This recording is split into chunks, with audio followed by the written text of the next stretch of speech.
ROS-based autonomous navigation wheelchair using Kinect camera. The reason behind our choice was the intention to help people with disabilities and enhance their daily life.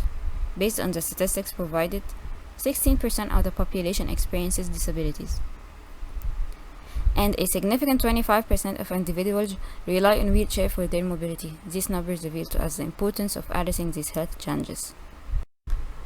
But first, what is the problem with the electric wheelchair that uses a joystick? Let's have a look on that scenario, with that old man trying to move the wheelchair with the joystick while avoiding the chair in front of him. As you see, the old man encounters difficulty in executing precise turns using the joystick, and detects the right distance to approach the chair and turn around it.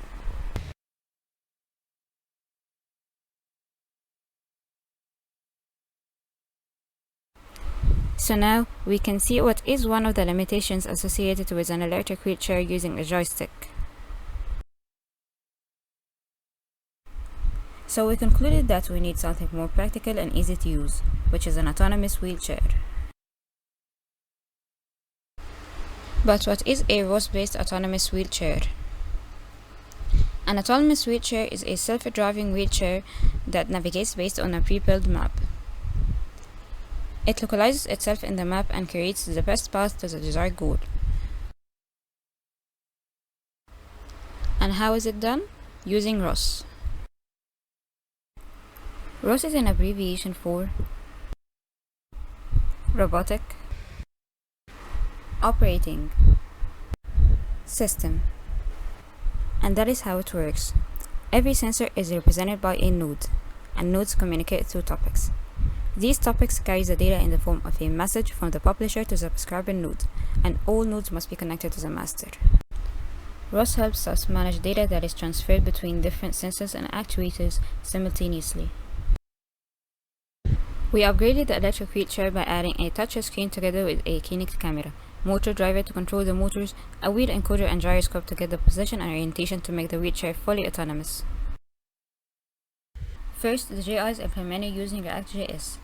In that GUI, the user can make a map of the indoor place and have the option to start navigation where he can choose his destination on the map and the wheelchair will take him to it, together with a joystick that is used to make the map and provides the user some control on the wheelchair for later adjustments after arriving at the desired position. Here, the Kinect camera is used to create the map in 2D and 3D using both RGB and infrared sensors. The camera is able to detect if there is an obstacle in front of it, and using the depth sensor, it can know the distance to the obstacle. And then, the Kinect publishes the data to the microcontroller for processing. A two-wheel encoder are used to detect the wheelchair's position and how much it has moved from its initial place. They were implemented using two optical sensors and a disc that is installed on the shaft of the wheel. It rotates as the wheel rotates and counts every time the optical sensor light is interrupted, and then it is translated into the distance the wheelchair has moved. Unfortunately, after all of that, we faced a problem that affects both the quality of the map and autonomous navigation, which is a bad odometry. Odometry is the use of data from motion sensors to estimate the change in position over time, which is in our case, the encoders. But as any encoder, it may have some errors due to slippage, so we needed another way in conjunction with the encoders to get the orientation and enhance the odometry, which is an IMU. We used MPU 6050 IMU as our way to get the orientation by using the readings of the gyroscope after installing it at the base of our wheelchair. So now we get the orientation, which is the roll yawan pitch from the IMU, positioned by the encoder, and we've used both readings to get our enhanced odometry and set it to our microcontroller. At last, all of this data is used by the microcontroller to generate a map that we can navigate through it autonomously and localize a wheelchair within it to be viewed to the user through the GUI on the screen in front of him.